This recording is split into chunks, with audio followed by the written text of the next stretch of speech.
अस्सलामु अलैकुम वरहमतुल्लाहि वबरकातुहू। इस्तकबाल है हमारे यूट्यूब चैनल MA सच्ची बात पर।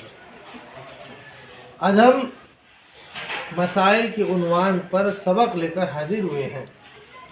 हम अपने मामूल के मुताबिक आज की सबक से पहले हम अपने नाज़रीन, सामईन, मुतअल्लिमीन के नज़र में एक शेर पेश करना चाहते हैं। दूसरों को न गम दिया करना, दूसरों को न गम दिया करना, प्यार दुश्मन से भी किया करना। दूसरों को न गम दिया करना, प्यार दुश्मन से भी किया करना। घेर ले जब तुम्हें परेशानी, घेर ले जब तुम्हें परेशानी, तो आयतल कुर्सी पढ़ लिया करना। आज हम सबक की शुरुआत उस अल्लाह रब्बुल आलमीन के नाम से करते हैं जो रहमान और रहीम है।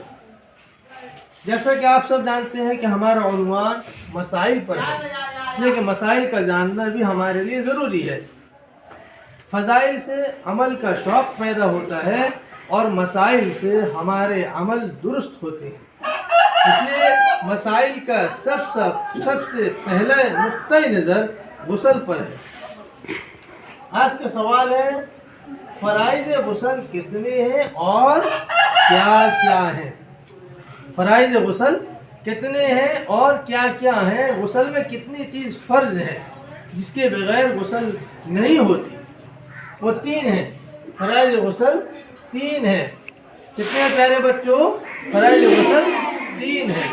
नंबर 1, घर कर कुल्ली करना।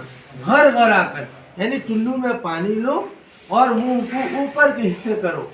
घर कर कुल्ली करना। अगर रोज़ा हो तो सिर्फ कुल्ली करना। इसका क्या मतलब है?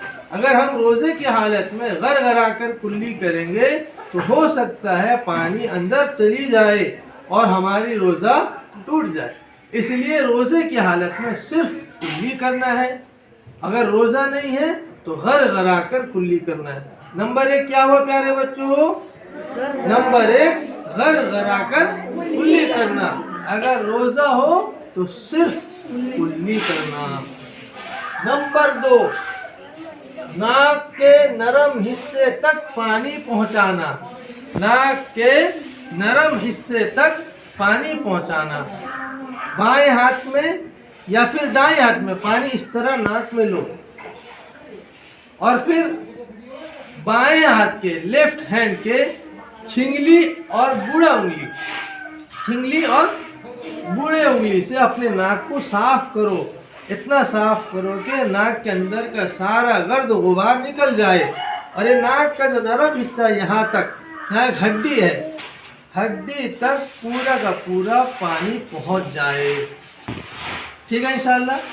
अब तीसरा नंबर है, नंबर 3, पूरे बदन पर इस तरह पानी डालना कि एक बाल के बराबर कोई जगह सूखा न रहे।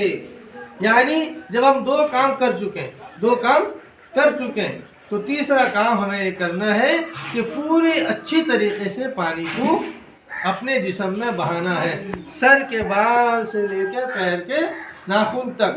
बेटी बच्चों का बाल बड़ा होता है, उनको चाहिए कि चूटी खोल कर नहाएं और अच्छी तरीके से पानी को पहुंचाएं। बाज़ दफ़ा पानी गबल के नीचे तक नहीं पहुंचता, नाक में नहीं पहुंचता, जांघ के कोले में नहीं पहुंचता है। इसलिए नहाते वक्त हमें ख्याल रखना चाहिए कि पानी इस जगह पर आसानी के साथ पहुंच जाए, यानी बदन को रगड़ लेना है। तो करेंगे इंशाअल्लाह। और सब के सब इस मसाइल को, जो हमारे अमल के दुरुस्त होने का पहला सीढ़ी है, हमारे अमल के दुरुस्त होने का पहला सीढ़ी है, इसको अगर हम सही तरीके से अदा कर लेंगे तो इंशाअल्लाह हमारे सही अमल सारे के सारे दुरुस्त हो जाएंगे। इंशाअल्लाह हम अगली एपिसोड में, अगले सबक में, सबक नंबर 11 में फिर आपसे मुलाकात करेंगे। उस वक्त के लिए वस्सलामु अलैकुम वरहमतुल्लाहि वबरकातुह। जो लोग अब तक हमारे यूट्यूब चैनल पर मेंबर नहीं बने हैं यानी सब्सक्राइब नहीं किए, उनसे हमारी गुजारिश है कि वो लाल वाले बटन को दबाकर सब्सक्राइब कर लें और बेल आइकन भी दबा दें, ताकि हम जब भी कोई भी वीडियो अपलोड करें तो आपको उसकी नोटिफिकेशन फ़ौरन मिल जाए, ताकि आपको भी फ़ायदा हो जाए और हमें भी फ़ायदा हो जाए। इसके लिए लाइक शेयर ज़रूर करें।